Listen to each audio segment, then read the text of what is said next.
You know, last month we worked on the, what unit? Opinion. Oh, sure. Yes, we worked on the opinion unit of study. And what I want to do first thing right off the bat is I want to give you just a few minutes to share at your table at least one thing you did with the information you learned last week.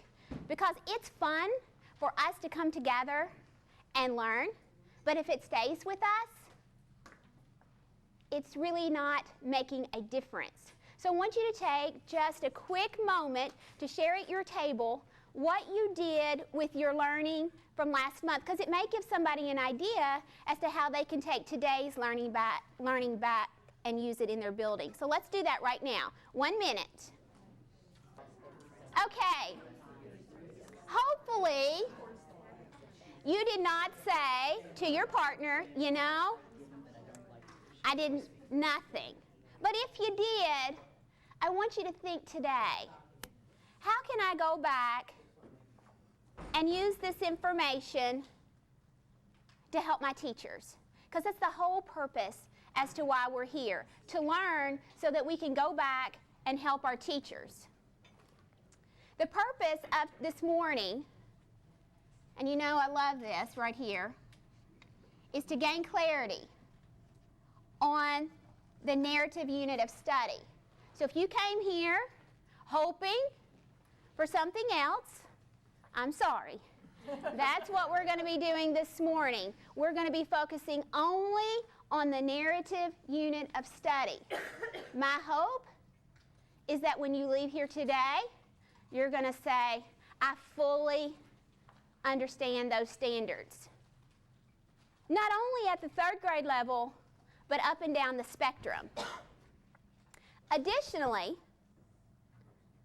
I hope that you say, I could go back and plan with my teachers because I clearly see how it all unfolds. Now, you probably can already do that. I'm not wanting to insult anyone here this morning thinking that you can't do that. But what I hope that you leave today with is clarity so that you can do it even better. So we're clear on the purpose of what we're going to be doing this morning. Anybody unclear as to our goal for being together this morning? Okay, well, let's get started. What I'd like for you to do, either electronically or if you have your standards, I'd like for you to open them up to Appendix A, page 23. Appendix A, page 23. Now, if you don't have them, I have good news for you, because in your packet, the one that says Narrative Unit of Study, on page 2, I actually copy that section for you. But if you have your standards, I would prefer you turn to them.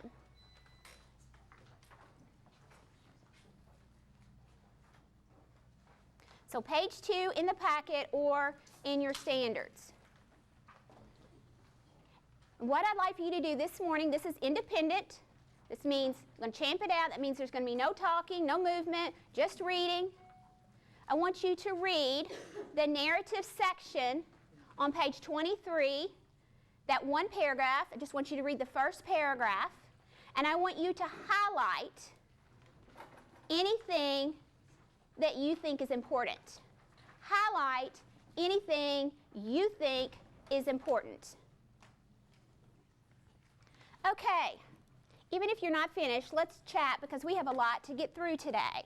When we look at the appendix, one thing that we need to think about, the authors of the Common Core wrote the appendix for teachers K through 12. So it's not written for just elementary teachers. They're saying it, this is what we hope to accomplish by the time kids leave 12th grade.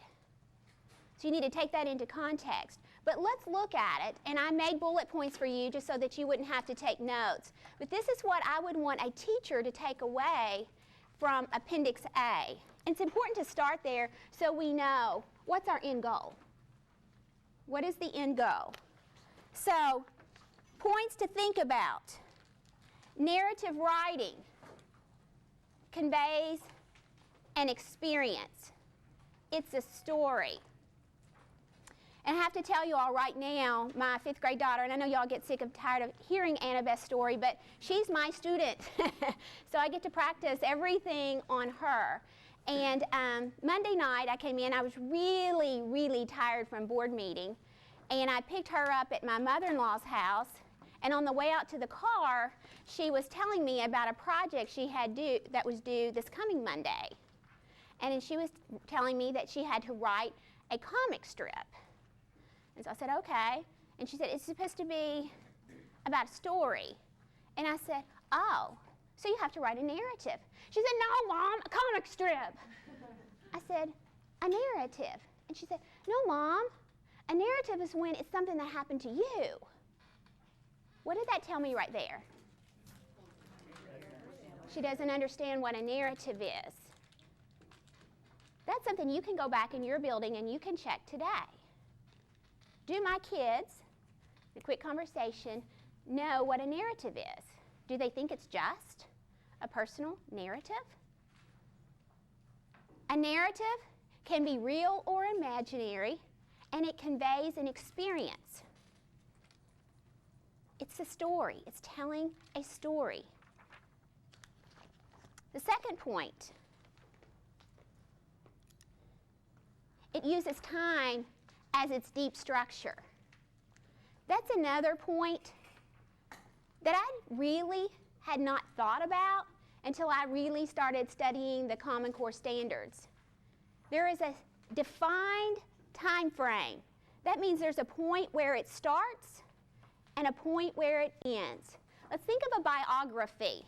If I'm writing a biography of a president, it may only define his presidential term.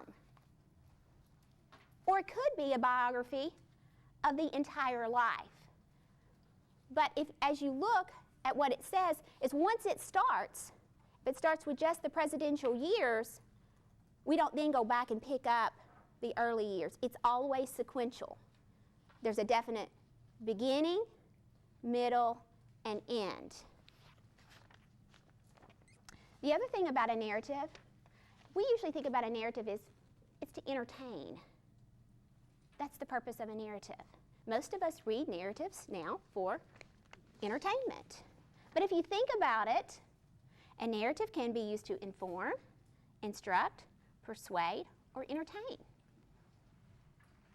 Think about the boy who cried wolf.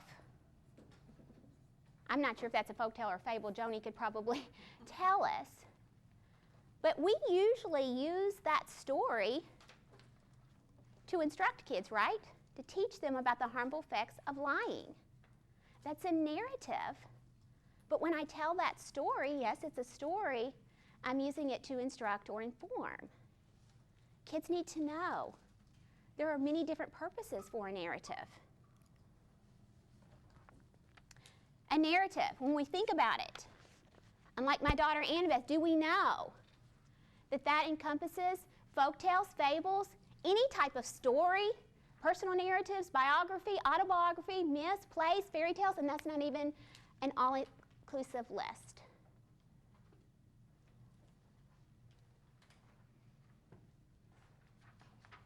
The goal should be that when we pick up a piece of text, the child can say, this is a narrative. When we're doing a great job teaching this standard, a child should be able to tell us it's a narrative because they get right off the bat, it's a story. And then it talks about writing techniques, which we're going to go into that a little bit later. But this is key, guys. Remember last time when we talked about opinion writing? And we talked about it being a tool. And if it's a tool, you use it all the time.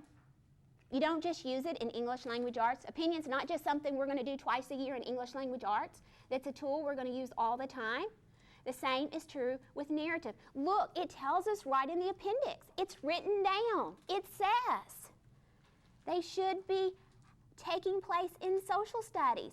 Kids should be writing narratives. It says it in the appendix in social studies. and in science.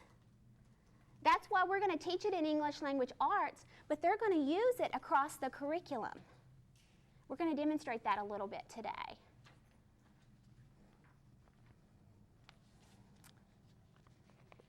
If you think about a lab experience, and then a child writes up the lab experience, first I, then I, finally I, from all of this I learned, that's a narrative.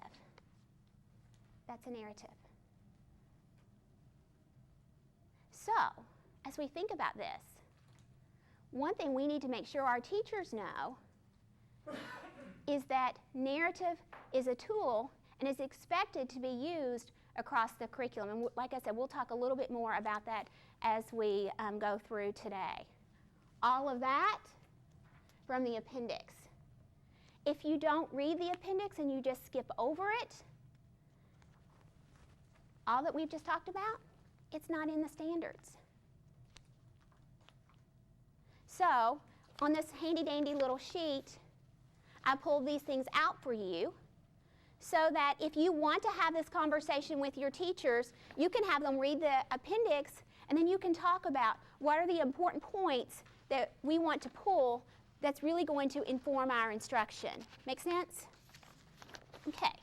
So let's now, we started broad with the appendix, right? We were talking for teachers K through 12. Now let's go narrow. Last time we focused on which grade? Kindergarten. Today we're going to focus on third grade. Third grade. So let's look at the standard for grade 3. If you have your standards, it's on page 20.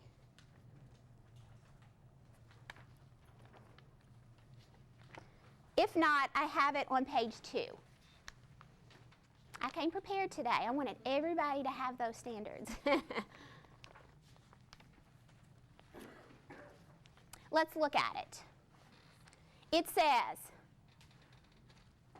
write narratives to develop real or imagined experiences. We've heard that before, right? That was in the appendix.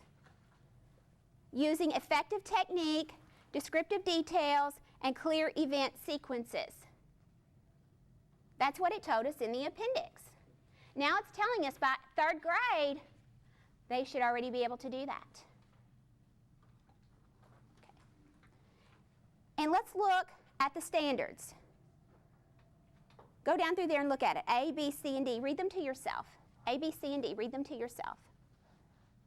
One thing that we know from the writers of the Common Core, they are very concerned about structure. If you notice from Standard 1 in opinion, they all follow the same format, right? There's an introduction. Then it tells you what the body should look like. Then it tells you you should close it. Same thing with the informational piece. It tells you there should be an introduction. There's going to be a body, and there's going to be a closing. The difference in the pieces is what the introduction looks like, what the body looks like, and what the conclusion looks like. Let's start with the narrative. Part A says, establish the situation. Another thing that you could do with your kids. I did this with Annabeth the other night. Annabeth, how should you start a narrative? That's it. That's what. No idea. If I'm going to have narrative as a tool in my toolbox, I've got to know how to begin a narrative. And it tells us in the standards, it says the first thing you do is establish the situation. But I'll tell you, as somebody who's been in education a long, long time, when I read that, I didn't know what that meant. If I had to go and be specific and somebody said, Julie, teach a lesson on establishing the situation, before I studied it, I wouldn't know. But what I want and what you want is that when we tell kids, establish the situation, they know exactly what that means. It's crystal clear for them because that's the way you start a narrative. Within the first few minutes of reading a narrative, and you all do this, kids do this, within the first few minutes, you make a decision whether you want to read that book or not. You know what you make that decision on? You make it on the situation that is presented to you within the first 2 paragraphs, sometimes within the first paragraph. And that's why kids read a book and they put it down, because it didn't intrigue them. It didn't catch their interest. So what should the situation contain? There are 5 ingredients. And if you look on page 3, I have all that for you, so you don't have to worry about writing it down on page 3. Who are the characters? Where is the story taking place? Sorry, Leslie. When is the story taking place? What is the problem or the focal point, and why are you telling the story? Now at this point right here, we're going to take a little time out. And Joni, you can't keep the Because of Winn-Dixie book. We have to give them back. But we're going to use this book to model all morning long. She provided a copy of the book for you. So I want you to get your book. And I want you to read chapter 1. Now don't worry, it's short. I want you to read chapter 1. Okay, we're going to move on. Establishing the situation. Who are the characters? Where is the story taking place? When is the story taking place? What is the problem or focal point? And why are you telling the story? If you see there on the handout that I gave you, good writers, like my friend Kate, I'm just going to refer to her as Kate like I know her today. My friend Kate, she gets this. But guess what? All great authors get this. Teachers don't have to go searching for books because all great authors of narrative text know that's going to be right in the first page or 2. And then I'm also going to grab the reader's attention. So I'm going to read out loud just the first paragraph to you again.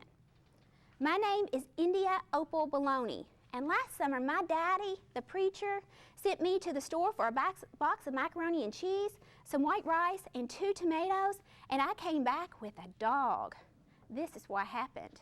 I walked into the produce section of the Winn-Dixie grocery store to pick up my 2 tomatoes, and I almost bumped right into the store manager. He was standing there all red-faced, screaming and waving his arms around. Does that chapter have something in it that makes you go, uh-oh? Is there a point in that first paragraph that you said, uh-oh? Being the mother of a daughter, if I sent her on an errand and she came home with a dog, we'd definitely be having an uh-oh kind of situation. That's when you establish the situation. There should be some point when you're saying, uh-oh. There should be some reason why you're wanting to tell this story. Already I'm kind of getting, I wonder why Opal is telling this story. I'm already starting to wonder. She's already caught my attention.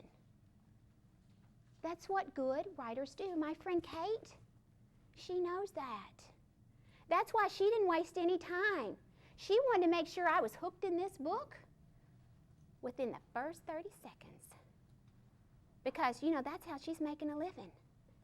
And if I don't buy this book and nobody buys this book, she's not going to get to continue to be a writer. So that situation, it's really, really important. Now on that page, on page 3, I have some attention grabbers there. This is not, again, an all-inclusive list, but I want you to look at the first page and I want you to determine what attention grabber you think my friend Kate used. So get your book out, look at the first paragraph, Match it to the attention grabbers and tell me, what do you think Kate used in that first paragraph? Direct statement.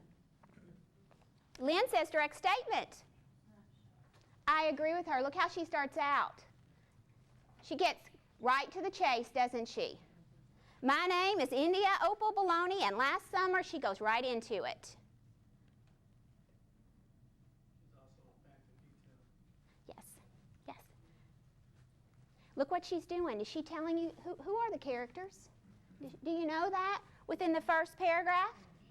Do you know that it's Opal, Opal's father, the store manager, and the dog? She tells you right off. Do you know where the story is taking place? Does she tell you? In the grocery store. And do you know the problem? Or the uh-oh? Do you know what it is? She tells you, doesn't she? Do you think this would be a good text to teach establishing the situation with kids? Do you think they could get it if we're using this text? Here's the deal. A lot of times when we're teaching writing, we're teaching it independent of reading. And now that I see how my good friend Kate writes, I can write like Kate. As a matter of fact, I could be Kate when I grow up because I know how to establish a situation, and I can do that. And we're going to look at it through other books. Joni is going to share another book with you, but before she does, let me tell you, I want to tell you why I'm using the book Because of Winn-Dixie. Because as we're looking at text complexity, we know this Lexile is 600. 600 is in the 3rd grade level band. And guess what? It's not at the high end. When we look at this, we're like, oh, my 3rd graders, I'm not, this isn't even at the high end of 3rd grade. When we are looking at whole group reading, and that's what we're talking about, whole group reading, we've got to make sure we are putting text in front of kids that are at the correct Lexile band. And I have been all over this district already this year, and I have seen this book used everywhere, from 5th grade to 4th grade to 3rd grade. It's another thing you can go back and check in your building. When you're doing those TPGES observations that you are now starting, and you are observing an ELA, you could go right online and you can check up on the text complexity band, and you can have a conversation about that. So look at this book. This is in the band. If we want kids to understand establishing situation, every time we read a narrative, every time, we're going to say, wasn't that author crafty? Drew us right in, didn't he? He drew us right in. That's what you do when you establish a situation. And when you write a narrative, we got to make sure you're creating that uh-oh experience for your readers. So, okay, I spent a long time on that, but I don't have a long time, so we're going to move on. So where are we? We're on Standard 3. What are we doing today? We're learning the standards better. Hopefully you've already learned something this morning on A. But we're not ready to move off of A yet. What does it say? What does the second part of A say? Somebody read it out loud.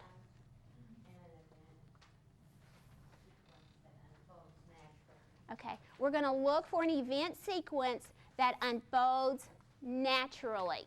Let's think about this. What do we know about the narrative? Time is the deep structure. In this particular chapter 1, the time, from the time she goes in the grocery store until the time she decides to walk Winn-Dixie home. How much time do you think that took? You think 5? Yeah. 10? She wrote a whole chapter. She wrote a whole chapter on 10 minutes. Now that's important for kids to understand, because all of you guys, like me, have worked with kids, and what do they tend to do? They tend to lose focus. To make matters worse, the other night when I picked Annabeth up and she told me she had the comic strip, she said, "Don't worry, Mom, I'm almost finished with it." I said, "Great, you can read it to me on the way home." When we got home, I said, "Let's just go to bed." Because she was all over the place. She had talked about soccer, it had no point, and we definitely didn't have any sequence. So now that we've established the situation, we've got to say, what's the time frame? What's the time frame? Now we've got it down to about, let's say 10, everybody good with 10 minutes? 10 minutes. What I want you to do at your table, I've already done it up there, but you see, I put Post-it notes over mine because I didn't want anybody cheating. I want you to determine the 3 events. And I'm going to tell you, I determined there are 3 events in the first chapter. Read through them, and if you had to narrow down to say in really one sentence for each event, what are they? You can do that at your table, but I will call on tables. So you may have to go back, get your book out. Get your book out. We're still in chapter 1.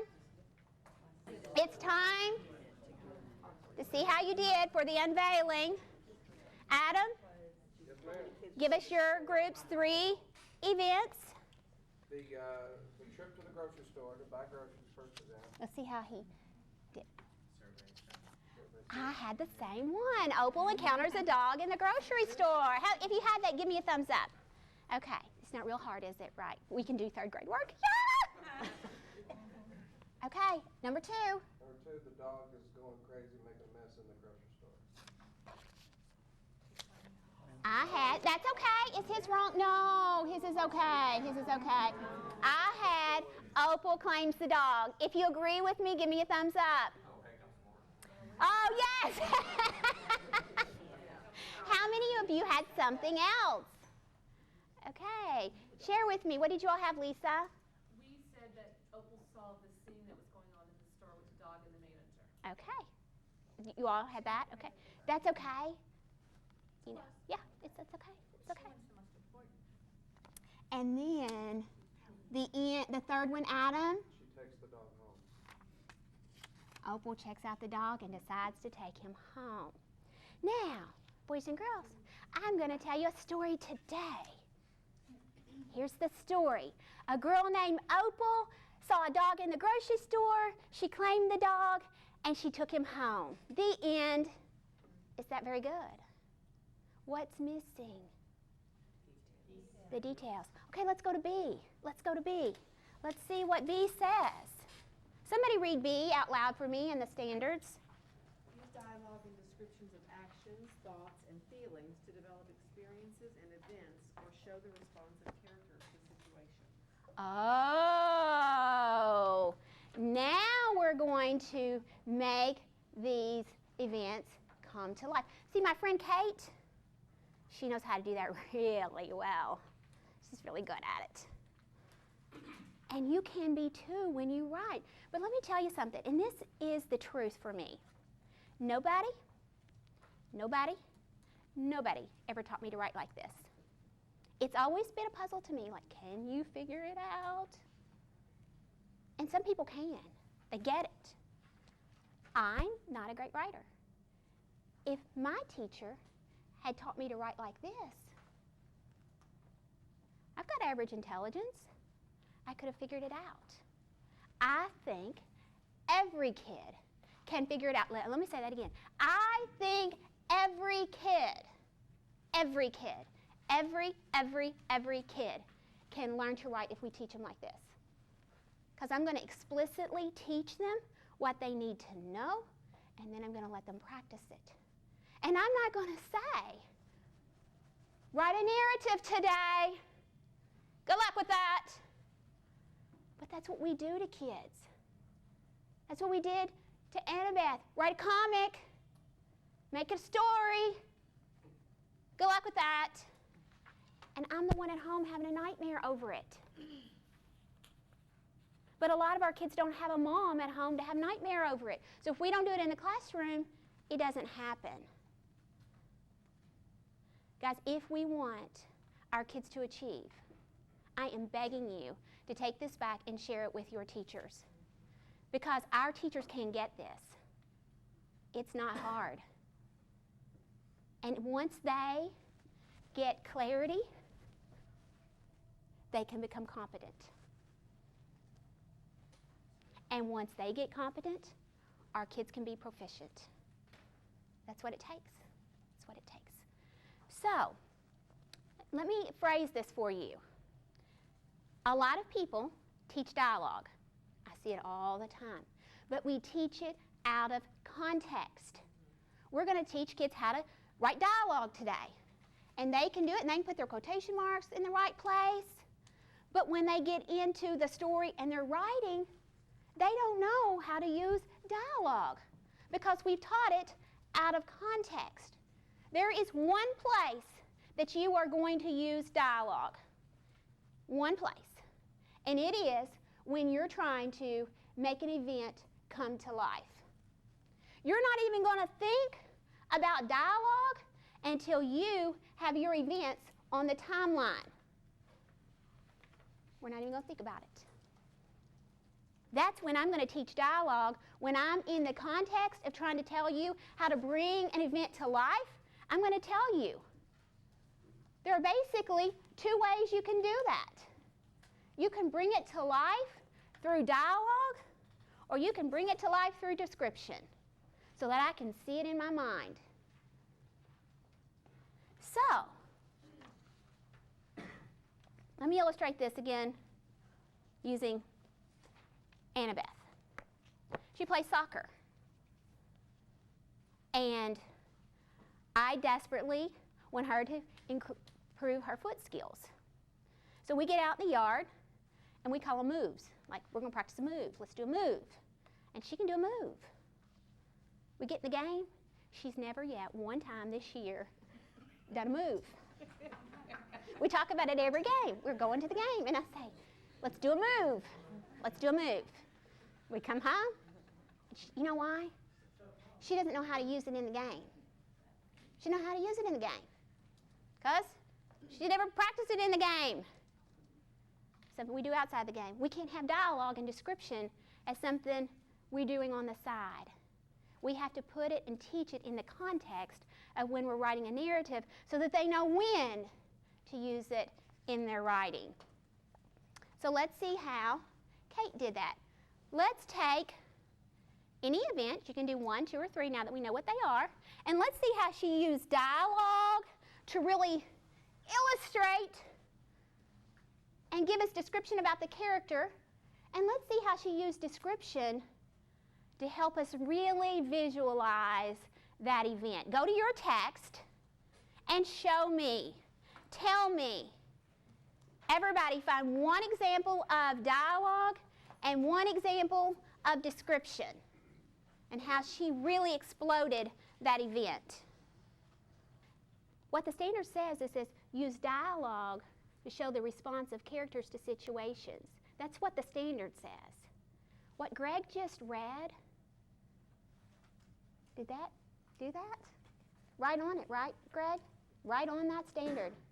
Right on it.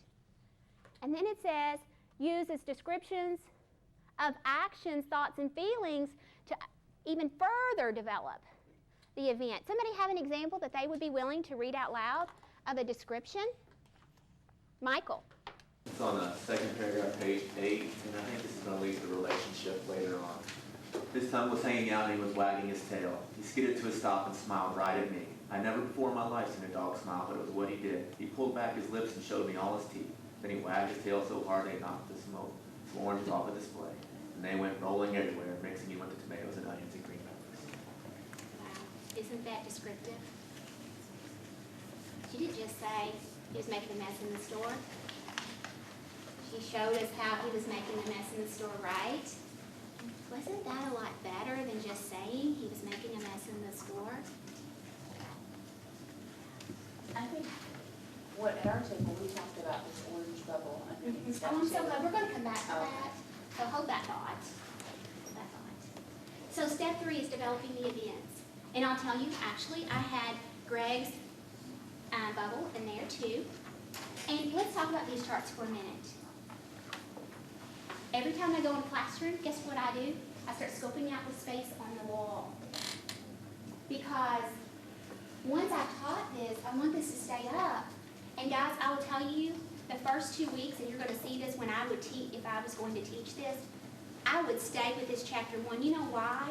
Because when they see those charts, I want them to have a story that is ingrained, cemented into their mind, so they have something to come back to. I could illustrate each one of these with 10 different books. But then it's just like all this randomness. I'm staying with one to teach it, so that I'll always come back to my friend Kate and this grocery store experience. All through the year, I'm going to come back to it, because I know my kids will remember it. And we'll talk about how, you remember how Kate? Remember? We'll come back to it all here. Because we're going to write narratives all the time. But when we write narratives, pretty soon we're going to get good enough that we don't have to have a day on the situation and a day on the event. They're just, guess what? They're going to be like little robots. Just boom, boom, boom, boom, boom. They're going to know how to do it. They're going to know how to do it. So we have step 3. And we have D in their closure, about providing closure. And I have a handout for you in there too about providing closure in your packet. And what the closure does is it brings everything together.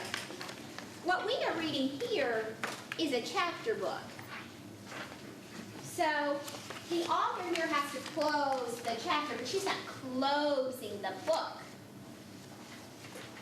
And Kate, she is really crafty on these chapters, because when she closes, she says, "Come on," I told him, "let's see what the preacher has to say about you."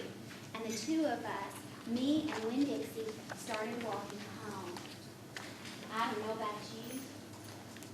I can't wait to read chapter 2. I'm dying to see if she gets to keep him.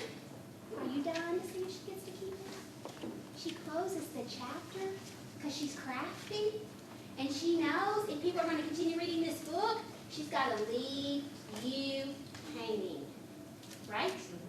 That's what closure does. Closure either sums it up, if it's the end, or sum it up, or she's got to do something to have you keep reading on. Then, I've got to put all of this together, and I'm going to remember to use transitional words and phrases, or temporal words and phrases, whichever you want to say, to signal event order. I want you to look through chapter 1, and I want you to find some times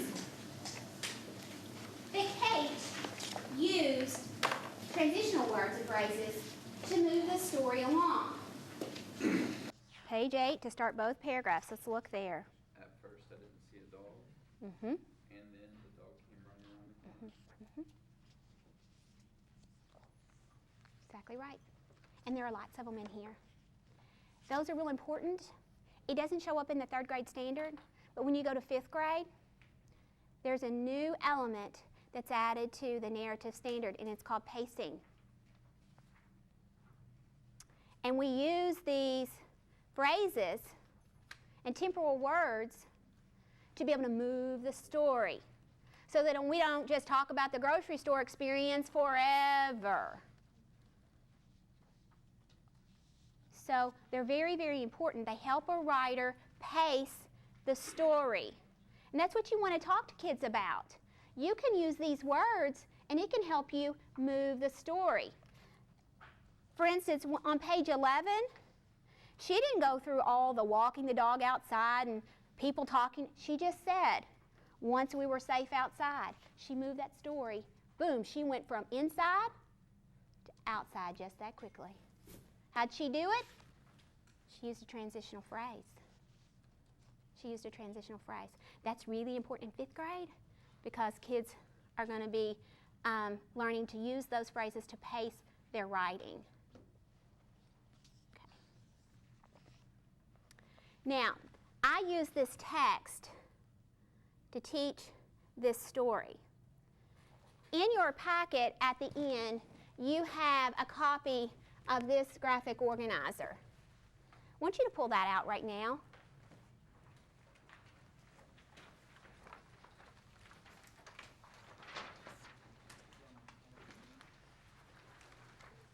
It's not, I'm sorry, it's like this. It's in your orange folder. I'm sorry, miscommunication on my part. If you like this, great. If you don't, no big deal. But this is a graphic organizer that if I was queen of the world and could make all things possible, I would have everybody using the same one. Because if I start this in 2nd grade and I'm a struggling learner, and it doesn't change for me in 3rd grade, it doesn't change for me in 4th grade, it doesn't change for me in 5th grade, and that standard's going to be taught to me every single time, and I've got this going on, pretty soon I can start making some connections. We know. You can look on Clearinghouse. You can look on strategies. One of the best things, Jimmy, correct me back there, Jimmy Meadows, if I'm wrong, with ESL students. These kind of posters and these kind of organizers, it's critical for them. It's critical. So look what I'm doing up here. Who are the characters? Where's the story taking place? When is the story taking place? So, I can deconstruct text using this. Everything we did this morning, I could have taken that, and I could have had the kids saying, what do you think the big events are? Guess what I could have had them doing? I could have had you all doing that, right? Putting that on here. Do you see how we did that? Now when we turn around and we begin to write our narrative, we can use the same graphic organizer. And if I was going to write this piece, and I was going to introduce narrative, so boys and girls, today we're going to read this book. It's a narrative. A narrative is really just a fancy word to say it's a story. It's a story. We're going to read this story. And it's by Kate DiCamillo. We're going to refer to Kate in here. Just Kate is short. And I want to talk to you about something. I'm getting to the bubble, Leanne. Talk to you about something. She's writing a book about this girl and this dog. Now, when Kate started to write this story, she was probably sitting out on her back porch, and she was thinking, I want to write a story. The very first thing that entered her mind was that I've got to have a big idea. I have a big idea to write about. And you all don't know this, but you can go back and you can look on the website. Kate has always had a dog of her own. So she loves dogs. She knew she wanted to write a story about a dog. And then she thought, I'm going to write a book about a special relationship between this dog and this girl. And I'm so excited we're going to get to read it together. Because, see, that's what writers do. When they're going to write a book, the first thing they do is they think about, what is the message that I want to share with someone? A narrative starts with a big idea. Is the big idea about friendship? It could be about love. It could be about anything. But a narrative always starts with a big idea. And then once I have my big idea, the great thing about writing a narrative is you're in control. So I get to design and to develop my characters. So when I'm thinking about this little girl here, If I'm Kate, I get to make her any way I want. But thinking about my big idea, I get to develop the girl, and I get to develop the dog, right? And here's the other thing, is if I decide, I probably wouldn't give this much of the story away, but for you guys I will, because I know you've read it before. If I decide that Kate is a lonely little girl, guess what every event is going to show? It's going to show maybe how she's lonely and she's making friends. It wouldn't make any sense if I had Kate as being a lonely little girl. And every single one, she's going wild at parties, having lots of fun. Would it? So my character development is so important. Are you with me here? We skip over this with kids. They go right into writing. And then we wonder why their piece doesn't have a big idea or why it doesn't have a central message. You start it there. My friend Kate, when she was sitting on her back porch, she had to start with a big idea. Then she had to develop the characters to go with her big idea. And then she had to develop the events that would show her character development.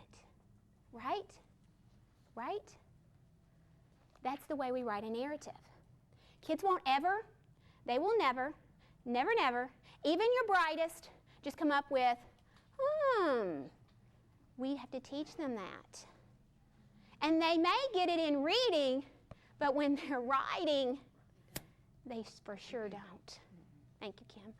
They sure don't. Because writing is definitely the application. So we know that's how we start the piece. So when I'm actually starting up here on this piece, on establishing the situation, the first thing I'm going to start with is the big idea I'm wanting to convey to my kids. Then I'm going to start with my characters. Then I'm going to help develop my characters. Then I'm going to go into boom, boom, boom, boom, boom. Now, as we look at the writing standards, if you have your standards set there, we're getting ready to finish Standard 3. If you look at Standard 4, it has to do with organizing the piece. It doesn't come into play until 3rd grade. And then we have revising and editing and the writing process. When would I teach the revising and editing process? Not until I had something to revise and edit. Check it out in your buildings. We're teaching revising and editing out of context all the time.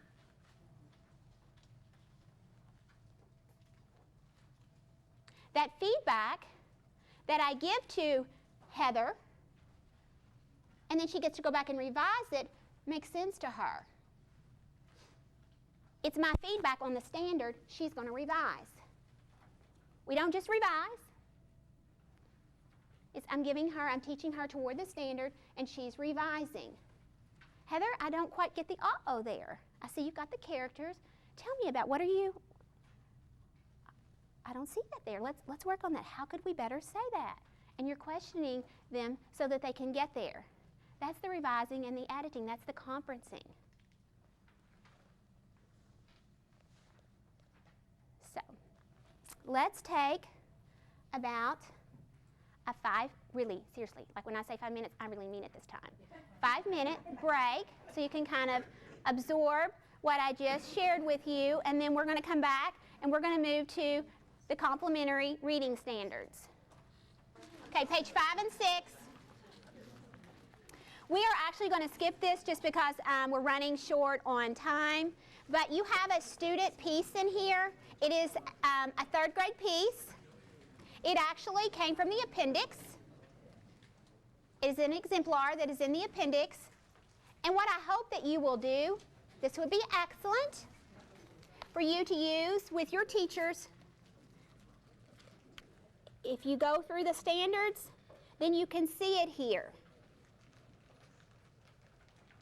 And you can see this little boy, I'm going to call it a little boy, this little boy was instructed using the standards, because you can clearly see that he tried to establish the situation. He clearly understood to use dialogue and description to develop the events, and although the conclusion is somewhat weak, he did have a conclusion. And in your orange folder, you actually have our district rubric, because we know that narrative writing is an enduring skill. So you have that rubric in there. Like I said, we were going to do this together, but we really don't have time. I'm going to move on, and we're going to go to, really quick, the reading standards. So far in this unit, we know kids should be writing narratives. For about 6 weeks, we're going to write narratives. Now, in reading, I get so excited about this, I may have to just contain myself, but this is such a beautiful connection. If your teachers aren't teaching this standard set from the curriculum map, they're really missing it on this one. And I didn't really realize it until I started looking at it. So on page 7,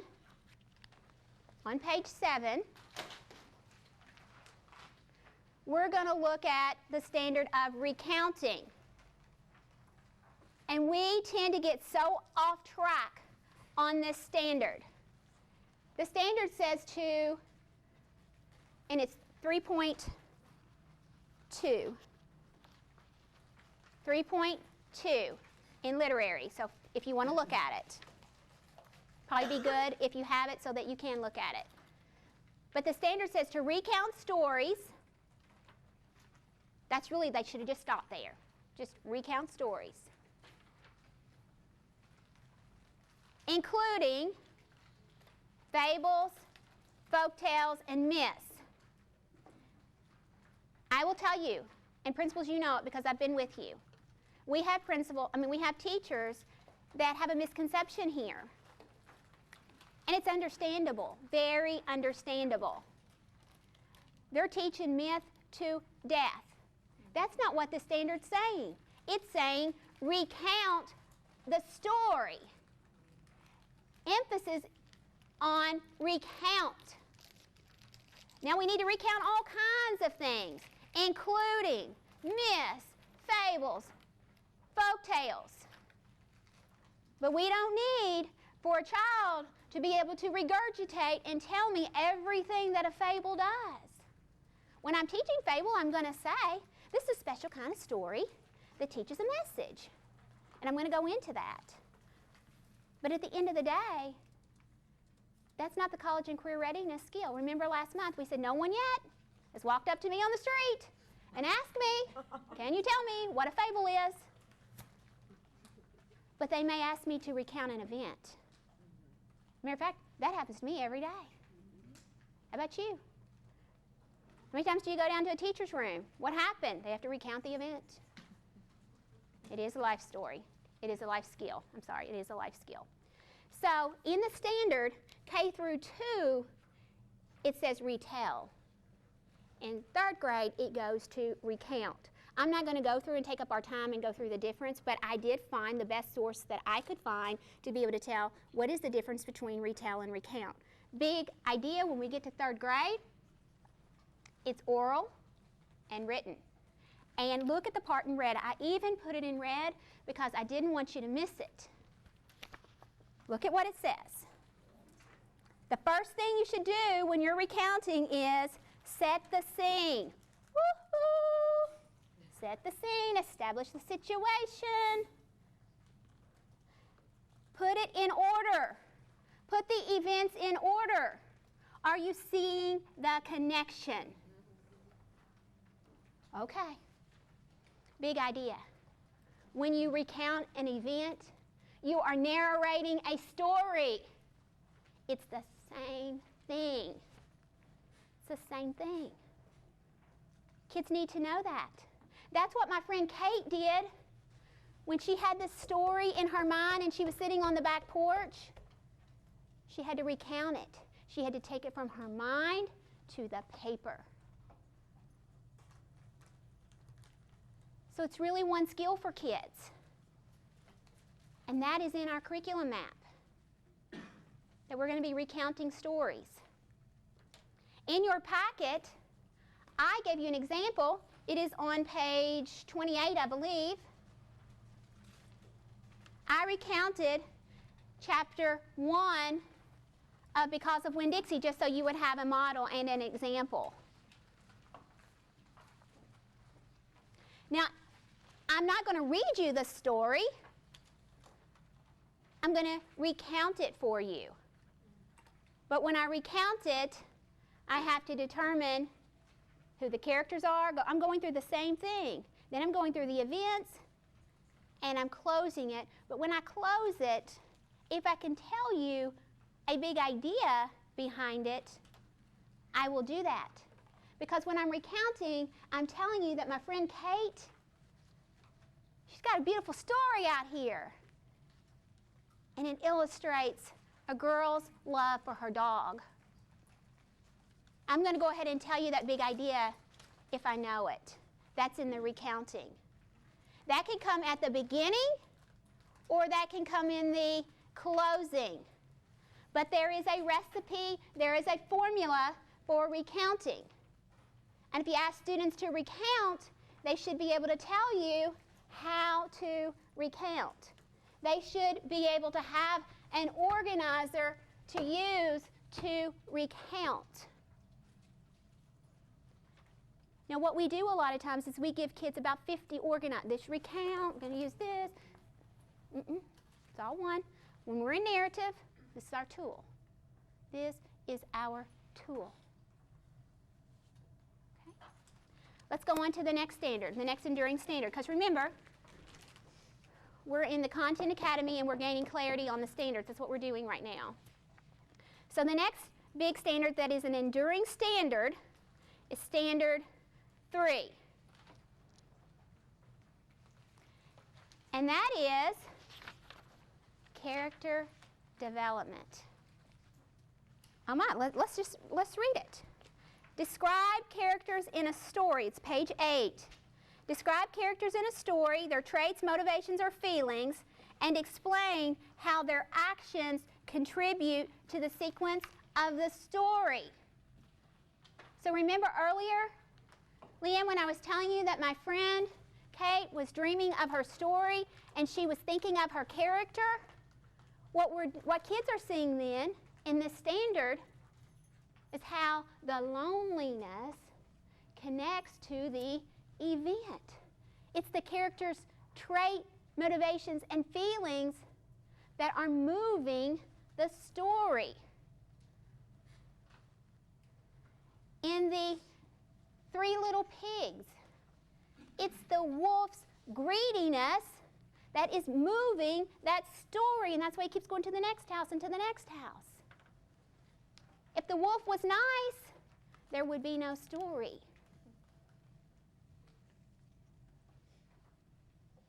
So when kids encounter this, they need to be able to immediately connect the traits and all over.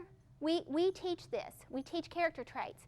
But what we don't do is we don't do the deeper learning and where they're analyzing how the trait is connected to the events and how that's moving the story along.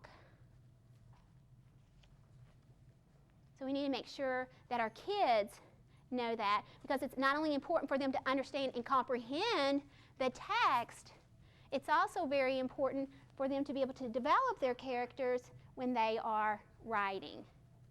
Does that make sense? Okay. I'm going to stop right here. Jimmy's going to come up, and he has a little part that he's going to do, and then I'll finish up. Okay.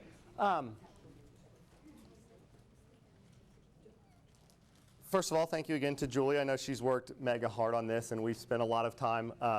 I've had the privilege, as she's kind of worked through this, which is one of the best things we can give our teachers is the chance to talk about it. Because I love when Julie's putting these together, because she'll call me all the time and she'll talk through her thoughts with me. And there's really nothing better than when you have the opportunity to do that and really talk about standards and talk about teaching and learning. And the learning that takes place within me when I have the chance to do that is incredible. So hopefully you all are continuously doing that with our teachers, because these standards remain just so bulky that if you're not constantly talking about them and talking about them with somebody else, you're going to find you can't keep up. You can't keep up with what they're asking you to do. So what I want to do is kind of take what Julie was talking about this morning and try to make it, put it into a framework for your teachers, and so that you have an established actually instructional piece that you can implement, teachers can do within their classrooms when they really get into teaching writing. And so my goal is to kind of tie it all together for you and your teachers. At the coaches meeting last week, we did a mini training that they can take back to your school related to instructional framework that would be powerful, and I'm definitely not going to go all the way through that right now, but I'm going to try to just give you kind of the brief overview of that, and then tie that back to what that means for writing instruction and how it fits within writing instructions. So again, we talk about the framework, and I think Julie's, which is behind the projector right now, is that a framework is an established and consistent structure of something, a set of ideas or facts that provide support for something or some goal. I think what she has back here is the organizer for the narrative unit is a perfect example of why a framework is so important. I'll tell a story like Julie was telling about writing, and about, just to emphasize the point of a framework, I have a nephew who's in 4th grade in Ohio, and they're in the Common Core standards right now, and very intelligent kid. He would do anything his teachers say. He's one of those kids. I'm not trying to brag. I have another nephew that is not the same at all. And I love him just as much, but he is not in the same boat as my older nephew.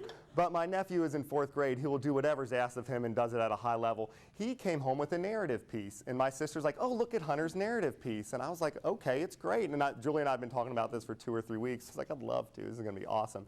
And I pick it up, and he got a B+ on it because of, and all it said on is check your B+ because of grammar mistakes. And okay, we can get over that. Let me read through it. And I looked, and my buddy had an opening paragraph which was really good, and then he had this one big blob of writing underneath that.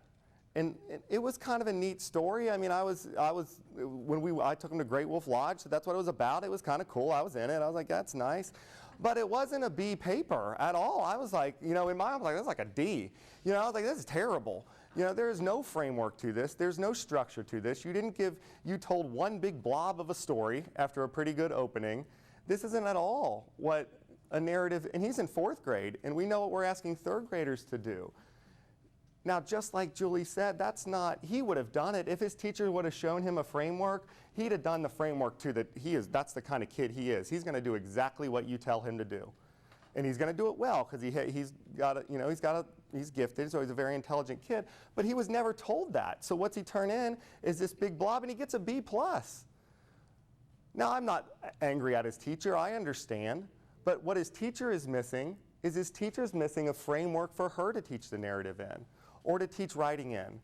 So I can see the lesson in my brain right now. I can see the lesson that she gave him. She showed him a narrative, says it's where you tell a story. They clearly taught an opening paragraph because he had a really good opening paragraph. And then she said, and then tell about the story. And so what did he do? He wrote this really great opening paragraph, then told you the story.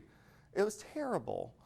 It wasn't at all what we need to ask kids to do. And what hurts for me is that I know right now, and I didn't know it at the time, like Julie's quote, do the best you can until you know better. If I'd have taught a narrative, my kids would have maybe looked like that. But right now, if I taught a classroom, I would know how to teach my kids because I've studied and I've looked at it. So I know if my nephew were to put up against a kid who had been taught in the correct framework, his paper's not going to look as good. So when he's writing his college essay, if no one ever catches him up, it's not going to look as good because no one ever told him, right? That's all they just didn't tell him. So that's why framework is so critical to what we do. And whether it's an organizer or whether it's our whole instructional framework that we're asking kids to do within our instruction. So that's what I want to go over. This acronym is FIT that I always think is valuable when we talk about teachers. It's an ASCD term as well. That you have framework, your instruction is intentional and your instruction is targeted. So if you're staying fit in your instruction, that's what I said, when teachers are struggling, think, all right, I'll remember when to stay fit within that lesson. Do we have a framework that we're doing our lessons in? Is that instruction intentional, and is there a targeted point to what you're doing in all of every piece of your lesson? Is this lesson fit? Because if it's not fit, that's where we need to start before we really start grappling at pieces and looking at other things for them to do. Is your instruction fit right now? So let's look at a framework again. Like I said, a great example is this organizer and just how you got to put it in a box. But our teachers a lot of times are in the same places that our kids, my nephew is with writing a narrative. He just needs a box to put it in. Our teachers sometimes just need a box to put their instruction in so that then they can be great. He can be great within each of those 3 events. Someone just has to tell him there has to be 3 events to put it in. Same thing when we're talking about teaching anything and teaching our writing. And I'm going to go through this really quickly. It's really interesting research, and it's probably a whole training on itself, but that's not what we're here to do right now. But when we talk about the brain, there's so much in education that we still don't know, that we don't know what works exactly. That's why we're constantly in action research mode. Try this, doesn't work. Try this, doesn't work. But when there are things we know, we have to make sure we do them. If you know it works, there's too much we don't know to skip on the things we do know.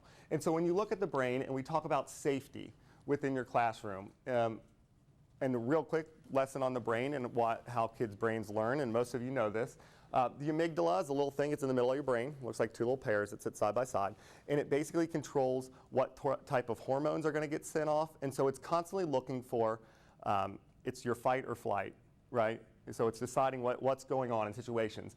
And when it doesn't feel safe, it sends off stress hormones. And when it's sending off those stress hormones, basically our brain is just trying to survive the moment. It has no capacity to remember things. So that's why safety is so important within our classrooms.